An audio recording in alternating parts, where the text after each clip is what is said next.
नमस्कार मु डॉक्टर सतवर्त मीनाकेतन आज आपण को स्वागत करुछि आमर वेलनेस प्रोग्राम को ई कार्यक्रम हेल्थ विल द्वारा आयोजित जे आम समस्ते अनेक रोग रे पीड़ित जे आज गोटे रोग विषय जानिबा जे साइनस और साइनसाइड्स आम जहाँ को कहूचे आमको बहुत अस्तव्यस्त कर दउची मुंड बिंधा हेउची एवं अनेक रोग में मेडिसिन खाइले भी भल होनी तेणु आम देखा जे तार कारण कौन एवं तार निराकरण कौन आज आम यही प्राकृतिक उपाय किभली भाव यही रोगठू रक्षा पाइबा आज आम संगे अच्छा विशेषज्ञ जे नेचरपाथिक डॉक्टर डॉक्टर गोविंद यही हेल्थ विल डॉक्टर जी कि नेचरपाथी माध्यम बा नेचुरल केयर माध्यम यही रोग को बिना मेडिसिन रे अनेक लोक को भल करा जाउछि आपण आशीर्वाद doctor welcome to doctor Govind sides cure जे you are from the naturopathy Yes, sir. you do that is drugless treatment Yes, sir. so can you tell me what are the natural way to cure that is sinus without medicine sinus से आज बहुत लोग परेशान हैं। तो naturally जो हम लोग हेल्थ विली में प्राकृतिक चिकित्सा के माध्यम से साइनस को ठीक करने पे फोकस करते हैं। तो नेचुरली बहुत सारी चीज़ें हैं जो एक लाइफस्टाइल में चेंज करनी पड़ती हैं साइनस के लिए। आमतौर पे लोग मेडिसिन ले लेकर के थक जाते हैं और लगातार मेडिसिन के कंजप्शन से और भी बहुत सारे साइड इफ़ेक्ट आते हैं। तो नेचुरली साइनस के लिए कुछ फूड हैबिट्स और कुछ नेजल क्लींजिंग टेक्निक्स जो हैं, जो हम उनको सिखाते हैं और उन चीज़ों को करने के बाद उन्हें बहुत आराम मिलता है। कुछ फूड्स हैबिट्स में चेंज, कुछ लाइफस्टाइल में चेंज और वो ट्रिगरिंग फैक्टर जो लगातार ट्रिगर कर रहा है उसको हमें कम करना होता कौन है। सा फूड हैबिट चेंज करेंगे तो साइनस चेंज हो जाएगा फूड हैबिट्स में सबसे पहले हमें ये ध्यान देना होता है कि पहले तो आदमी वेल हाइड्रेटेड होना चाहिए। Well hydrated yes, means well hydrated मतलब एडिक्वेट अमाउंट में उसे पानी पीना वाटर चाहिए। लेना है वाटर लेना वाटर चाहिए। जूस और यस, एनीथिंग उसके बाद उसे विटामिन सी फूड्स लेने चाहिए, विटामिन सी रिच फूड्स। वो क्या करता है, हमारी बॉडी में इम्यूनिटी को इन्हांस करता है। उसके बाद कुछ स्टीम इनहेलेशन साइनस वाले पेशेंट के लिए सबसे इम्पॉर्टेंट होता है कि उन्हें एंटी इन्फ्लामेटरी फूड्स लेने चाहिए। एंटी इन्फ्लामेटरी फूड्स में वो क्या है हम लोग सुबह सुबह पेशेंट को बोलते हैं कि वैसे फूड जैसे जैसे जिंजर, अदरक, क्लोव कि उसकी चाय बना के उसमें आप 2 पत्तियां नीम की भी डाल सकते हैं। इसका चाय बना के सुबह सुबह कंज्यूम करिए। ओके राइट इंस्टेड ऑफ वो टी दैट इज आपको वही बिल्कुल, हर्बल टी लेना बिल्कुल। पड़ेगा इंस्टेड हाँ, ऑफ जो हम लोग अभी चाय पीते हैं घर में, उसके जगह पे हम लोग ये हर्बल टी लेंगे। इससे बहुत फ़ायदा मिलेगा।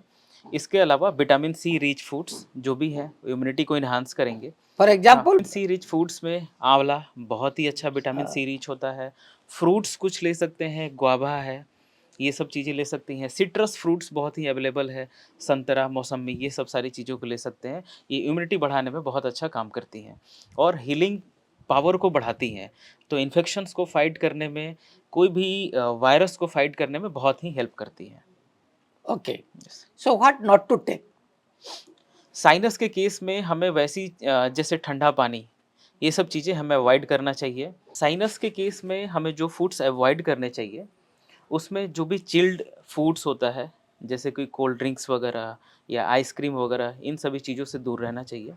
रिफाइंड प्रोडक्ट्स, रिफाइंड शुगर वाले जो प्रोडक्ट्स हैं, उनसे दूर होना चाहिए। ज़्यादा ऑयली प्रोडक्ट से हमें दूर होना चाहिए। बिकॉज़ ऑल टुगेदर जो हम प्राकृतिक चिकित्सा में किसी भी रोग का जो हम निदान करते हैं, उसके पीछे हमें पूरे शरीर को देखते हैं, क्योंकि बॉडी का हर एक पार्ट एक दूसरे से कनेक्टेड है। हम किसी पार्ट को अलग करके नहीं देखते। तो एक ओवरऑल इम्यूनिटी इन्हांस होती है, कि एक ओवरऑल बॉडी की फिजियोलॉजी इम्प्रूव होती है। तो इसी वजह से ऑयली फूड्स, फ्राइड फूड्स, वो फूड जिसमें ज़्यादा शुगर हो, इन सभी चीज़ों से दूर होना चाहिए और हमें ज़्यादा से ज़्यादा एंटी इन्फ्लेमेटरी चीज़ों को कंज्यूम करना चाहिए। इससे साइनस में बहुत मदद मिलती है।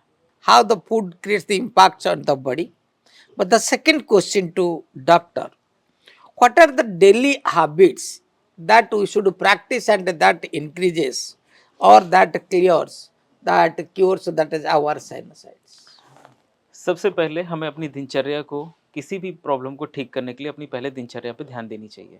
दिनचर्या क्या होना चाहिए? दिनचर्या के लिए सुबह-सुबह साइनस के केस में जब आप सुबह उठते हैं, तो 1 गिलास वार्म वाटर पीजिए। उसके बाद आप मोशन के लिए जाइए। जब मोशन के बाद आप आते हैं, तो उसके बाद कुछ ब्रीथिंग प्रैक्टिसेस हम बोलते हैं आपको स्टार्ट करने के लिए। जैसे कि अनुलोम-विलोम, कपालभाति, भस्त्रिका वगैरह प्राणायाम करेंगे। इससे नेज़ल पैसेज क्लियर करने में बहुत हेल्प करता है। दूसरा, कुछ प्रैक्टिसेस सटकर्मा की प्रैक्टिसेस हम बताते हैं करने के लिए पेशेंट्स को, जैसे कि जलनेति और सूत्रनेति। अच्छा, जल नीति और सूत्र नीति के दोनों में बीच क्या फर्क है? जल नेति बेसिकली ये पानी से किया जाता है और सूत्र नेति में एक हम लोग धागा का इस्तेमाल करते हैं, एक सूत्र का इस्तेमाल करते हैं। बेसिकली हम यहाँ पे एक रबर सूत्र का इस्तेमाल करते हैं, यहाँ पे डाल के यहाँ पे निकालते हैं। निकालते हैं। पेशेंट को हम लोग बताते हैं, हाँ। हम इंस्ट्रक्ट करते हैं कि एक खास पोजीशन में पेशेंट सूत्र को अंदर डालता है, उसमें हल्का सा ऊपर घी। लेकिन आप तो ऐसे करते हैं, बट डॉक्टर बोलते हैं in case that is sinus होता है तो वो ऑपरेशन करके निकाल दो। क्या आप कैसे बिना ऑपरेशन से इसको कर निकालेंगे? एक्चुअली जब हम सूत्र को इंसर्ट करते हैं तो पहले हम पेशेंट से बोलते हैं कि first you have to go with jal neti. तो हल्का सा गुनगुना पानी होता है, गुनगुना पानी, वो या। पैसेज को क्लियर करने में हेल्प करता है। फिर उसके बाद हम पेशेंट को बोलते हैं कि अब आप सूत्र नेति करो। सूत्र नेति करने से धीरे धीरे धीरे वो जो सूत्र होता है वो अंदर की तरफ जाता है और पैसेज क्रिएट करते जाता है, और जो भी वहाँ पे एक्स्ट्रा जो मांस होती है उनको भी धीरे धीरे वो कम करने में हेल्प करता है। इसके अलावा नाक की जो सेंसिटिविटी जो होती है, कई लोगों को एलर्जिक राइनाइटिस बहुत ज़्यादा होता है। जैसे ही मौसम बदलता है, सर्दी, खांसी, छींक चालू हो जाता है, उन लोगों में ये और भी ज़्यादा फ़ायदेमंद है, क्योंकि इस पार्ट की जो सेंसिटिविटी होती है उसको वो रिड्यूस करता है। तो उनके लिए हमारे पास ऐसे जो भी पेशेंट आते हैं, एक प्रकार का परमानेंट अब जो उपचार होता पेशेंट है। आते हैं, कितना दिन में आप कंप्लीटली एक साइनस पेशेंट को क्योर कर पाएंगे? साइनस का problem person to person vary करता है। कितना दिन लगेगा? But, यहाँ पे आपका जो हेल्थ बिल में जो काम करते हैं, कितना दिन से कंप्लीट क्योर कर सकते हैं? 7 to 10 डेज में पेशेंट्स को सिग्निफिकेंट इंप्रूवमेंट दिखना स्टार्ट हो जाता है। इम्प्रूवमेंट और क्योर दोनों का बात फर्क है, तो बोलो क्या करना है? That is the either cure होगा और इम्प्रूवमेंट होगा, और कंप्लीट से कितना दिन लगेगा? क्योर के लिए फिर हम घर पे फॉलो अप करते हैं, पेशेंट को बताते हैं कि कुछ चीज़ें हम देते हैं जिसको बोलते हैं नस्यम।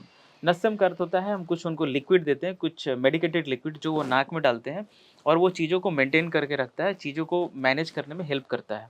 तो वो कुछ चीज़ें वो जाके पेशेंट घर पे करते हैं, और 1 से 1.5 महीने के अंदर उन्हें बहुत ही अच्छा क्योर मिलता है, बहुत ही अच्छा but significant sure improvement. It is tested? Yes, it is tested. How many patients you have cured? Till now हम लोग 100 प्लस पेशेंट अभी लगभग 6 महीने के अंदर हम लोगों ने इस पे काम किया है, 6 मंथ में, और उसमें बहुत अच्छा इंप्रूवमेंट हमें देखने को मिला है। That is without medicine? That is without medicine sir. Very good. अच्छा, and thing that is why, what is the reason? वही जो साइनस होता है, व्हाई इट हैपेंस एंड कैसे होते हैं, क्यों होते हैं? एक्चुअली अगर हम नेचुरोपैथी कॉन्सेप्ट में देखें तो कोई भी प्रॉब्लम जो नेचुरोपैथी के हिसाब से होती है, तो हमारी थ्योरी ये बताती है, 3 थ्योरी पे बेस होता है। एक तो वाइटलिटी का कम होना, दूसरा जो है वाइटलिटी या यस लाइफ फोर्स या उसका कम होना, दूसरा जो होता है मॉर्बिड मैटर का बॉडी में इकट्ठा होना। हम्म। कोई भी प्रकार की मॉर्बिड मैटर का अर्थ ये है कि जो चीज़ें बॉडी से निकल जानी चाहिए थी वो बॉडी में जब एक्यूमुलेट होती है तो वो प्रॉब्लम कराती है। जैसे कैंसर को भी हम इसी से प्रकार से एक्सप्लेन कर सकते हैं। आप जैसे मैं एक अच्छे एग्जांपल से आपको बताता हूँ, जैसे यूरिक एसिड को हमारे बॉडी से निकल जाना चाहिए था, यूरिया को हमारे बॉडी से निकल जाना चाहिए था। तो जब भी हम देखेंगे कि एक किडनी फेल पेशेंट है, उसमें आप देखेंगे कि यूरिया एक्यूमुलेट हो जाती है, यूरिक एसिड एक्यूमुलेट हो जाता है। तो इस केस में क्या होता है कि ये हमारे बॉडी में प्रॉब्लम स्टार्ट कराते हैं। या वो लोग जो ज़्यादा ओबेस हैं, इंसुलिन रेजिस्टेंस की वजह से हमारे पास मोस्टली जो पेशेंट आते हैं उसमें हम देखते हैं यूरिक एसिड एलिवेटेड आता है, 7 के पास, 8 के पास, बट बहुत सारे सिम्टम्स नहीं होते। तो जो चीज़ों को बॉडी से एक्सक्रीट आउट हो जाना चाहिए था, निकल जाना चाहिए था, वो अगर बॉडी में रहती है तो वो प्रॉब्लम हमारे लिए कराती है। So how we can cure the sinusitis that at home remedies? घर में बैठ के कैसे कर पाएंगे? बिल्कुल सब पीपल तो आपका हेल्थ बिल के नहीं आ सकते, बिल्कुल। So that is the completely they don't have the time. So कैसे आएंगे? भाई पैसा भी तो नहीं किसी का पास, कैसे करेंगे? बिल्कुल, जो लोग घर पे हैं और अपने साइनस को ठीक करना चाहते हैं, तो उनके लिए मैं कुछ होम रेमेडीज़ बताता हूँ, जो आप घर पे फ़ॉलो करेंगे। सबसे पहले अपनी दिनचर्या को ठीक करें, मॉर्निंग में सुबह टाइम पे जगें और जगने के बाद कुछ ब्रीथिंग प्रैक्टिसेस वगैरह करें। ब्रीदिंग प्रैक्टिस करना है। बिल्कुल, उसके बाद जो है आप जल नेति प्रैक्टिस करें, जल नेति, हाँ, सूत्र नेति। जल नेति, सूत्र नेति की प्रैक्टिस करें। सूत्र नेति और जो है एक एक्सपर्ट के अंडर किया जाता अंडर, है। या जल राइट। नेति आप घर पे ट्राई कर सकते हैं। उसके बहुत सारी वीडियोज़ यूट्यूब पे अवेलेबल भी हैं। हाँ, इसके अलावा कुछ आपको फूड हैबिट्स में चेंज करना बहुत ही ज़रूरी होता है। जैसे सुबह-सुबह आप तुलसी का काढ़ा लीजिए, बहुत ही अच्छा काम करता है इस केस में। तुलसी दा, दैट तुलसी इज का द, काढ़ा, या राइट। बिल्कुल, तो तुलसी का काढ़ा, तुलसी का जूस भी ले सकते हैं, जूस भी ले तुलसी का सकते हैं। जूस ले सकते हैं, और ग्रीन जूस का साथ तुलसी भी ले सकते हैं। तुलसी पत्ता एक बार एवरी डे मॉर्निंग, और आल्सो गार्लिक भी ले सकते हैं, बिल्कुल, because it is related to it. हाँ, And that works as anti inflammatory as well. yes, okay. So the dear friends, that now you came to know about how to treat the sinuses at home, and that is with the home remedies. कोई doctor का जरूरत नहीं, आपका खुद doctor आप है। Thank you. Vision Diabetes Free Odisha 2030 by Healthfield towards healthier and happier Odisha.